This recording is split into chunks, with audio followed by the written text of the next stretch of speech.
سلام رفقا، من کاوه هستم. اینجا کانال منه، جایی که شما هر هفته با واقعی ترین و ترسناک ترین داستانهای ایرانی روبرو میشید. امشب باورتون نمیشه قراره چه داستانی رو بشنوید. اگه دلت ضعیفه این ویدیو رو نبین. و اما اگه آماده ای بریم برای یه داستان پر از تعلیق، ترس و یه واقعیت پشت پرده از تهران. تا آخر ویدیو همراه من باش و یادت نره رفیق سابسکرایب کنی، لایک بزنی و زنگوله رو بکوبی که داستانهای بعدی رو از دست ندی. برو بریم.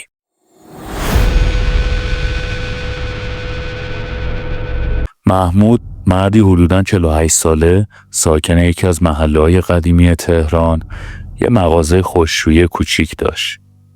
مغازش کنار یه خیابون فرعی آروم اما درست روبروی ایستگاه اتوبوسی که شب‌ها تقریبا متروکه میشد قرار داشت. محمود آدم ساکتی بود. روزها به کارش میرسید و شب‌ها تا ساعت 10-11 مشغول اتو زدن و تحویل لباسای مشتری‌ها بود. اما یه شب زمستونی همه چیز شروع شد.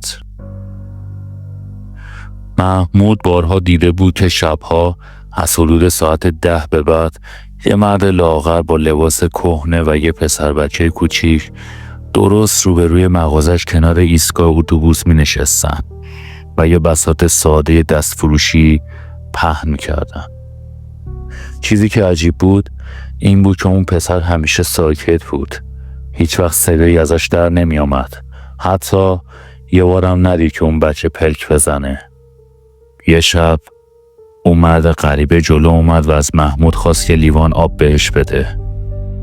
محمود با تعجب گفت ما آبخوری نداریم آقا، فقط لباس میشوریم. مرد غریبه فقط لبخند زد و برگشت پیش پسرش.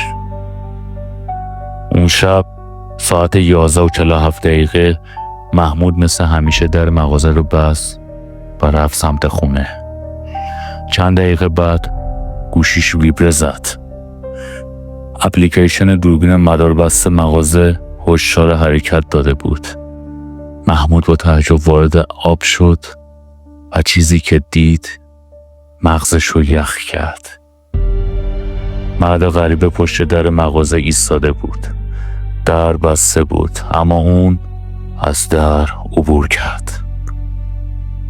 درست مثل بخار، مثل سایه.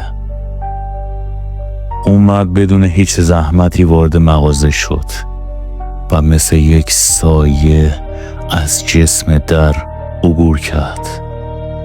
چراغا خود به خود روشن شدن. ماشین لباسشویی روشن شد. لباسایی که روی میز بودن یکی یکی از جا بلند شدن و مثل اینکه یکی پرتشون کنه پخش شدن تو هوا. محمود نفسش بند اومده بود. دیگه نمیتونست حتی پلک بزنه.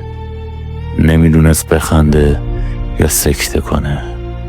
با خودش گفت نه حتما دوربین قاطی کرده. حتما یه نفر داشته شوخی میکرده با هم.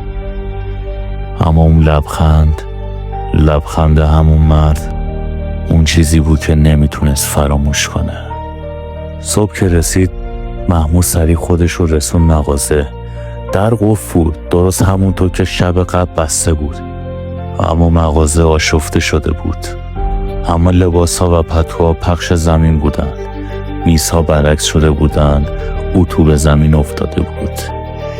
همسایه هم چیزی ندیده بودن. فقط یکی گفت ما که هیچ صدایی نشنیدیم میشم.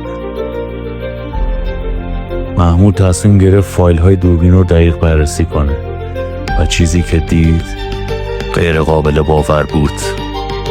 در لحظه ای از ویدیو مرد غریبه مستقیم به دوربین زل زد و دقیقاً همونجا دوربین شروع کرد نویز انداختن و تصویر مات شد. صدای یه زمزمه نامفهوم پخش شد. من تشنم، من هنوز میشنم. محمود رفت دنبال سابقه اون مغازه و اون خیابون. یه پیرمرد تو قهوه خونه محله بهش گفت یه زمانی یه خوشرویی اونجا بود. 15 سال پیش آتیش گرفت. میگن صاحبش تو مغازه سوخت. پسرش هم گم شد. هیچ وقت پیداش نکردن. محمود رنگش پرید و به فکر فرو رفت و با خودش میگفت اون مرد غریبه، اون پسر، شبها دست فروشه، نکنه همونا باشن. یه شب دیگه دوربین دوباره هشدار داد. محمود این بار تصمیم گرفت بره اونجا در جا. با پای لرزون در مغازه رو باز کرد. اما وقتی برگشت سمت میز کار، مرد غریبه اونجا بود. پسرش رو بغل کرده بود و با همون لبخند زمزمه کرد قول داده بودی یه لیوان آب بدی. همه چیز یخ زد. صداها، حرکتها، حتی نفس محمود. فقط صدای قطرات آب از سقف می آمد و در آخر یه جمله روی آینه مغازه نوشته شد قولت رو شکستی. اگه از این داستان ترسیدی یا اگه میخوای بدونی اون مرد کی بود و چرا برگشت سراغ محمود، حتما این ویدیو رو لایک کن، سابسکرایب یادت نره و اون زنگوله رو حتما فعال کن که ویدیوهای بعدی رو از دست ندی. داستان هنوز تموم نشده. محمود بعد از چند روز هنوز درگیر افکار عجیب و ترس‌های شب‌های گذشته بود. هر بار که موبایلش زنگ هشدار دوربین رو میداد تنش میلرزید. اما شبی رسید که همه چیز از کنترل خارج شد. ساعت 11:45 شب چهارشنبه بود که محمود پشت میز مغازش نشسته بود. تلویزیون کوچکی در گوشه مغازه روشن بود. صدای خفه آن فضای ساکت رو میشکست.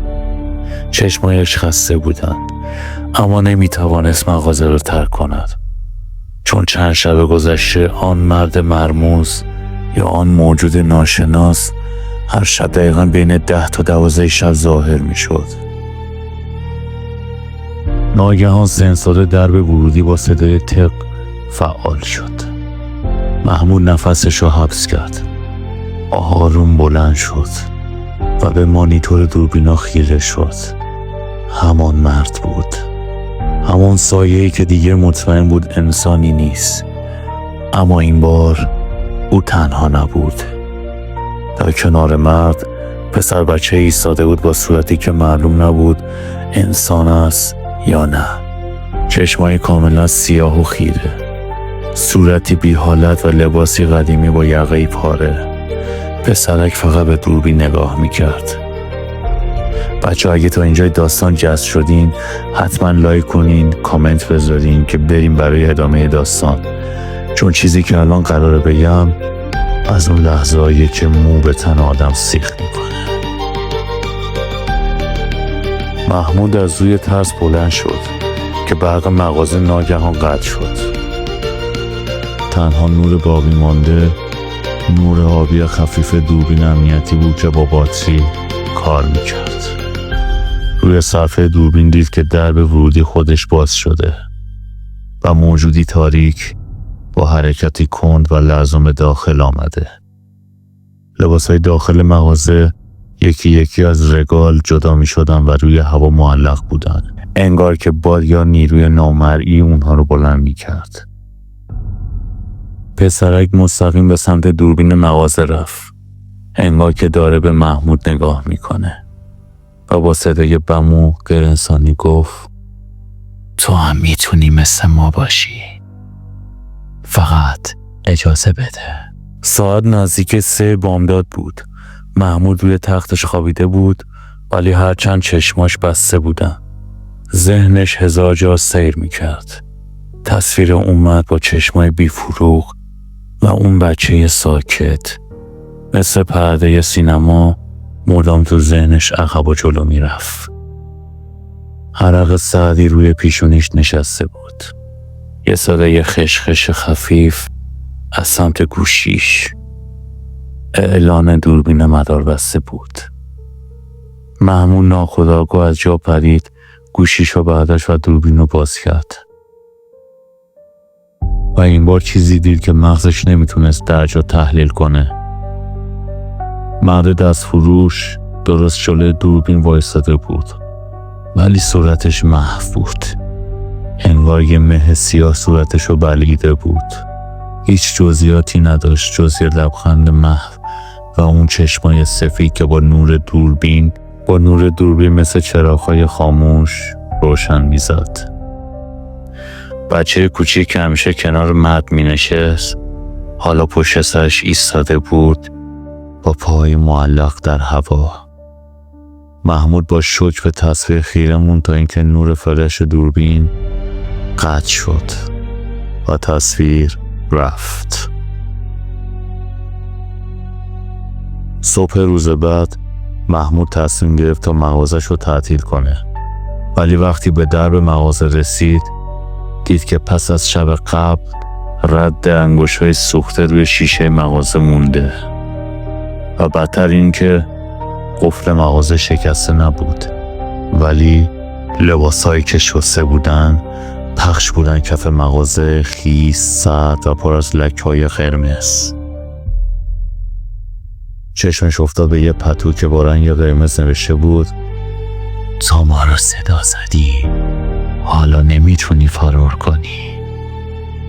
محمود با زانو افتاد روی زمین، دستاش میلرزید. صداهایی از عقب مغازه میامد، صدای پا، کشیده شدن جسمی روی زمین و یه صدای زمزمه محمود نوبت توه.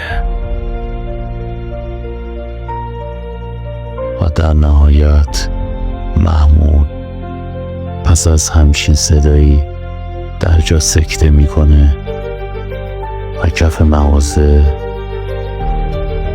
میفته.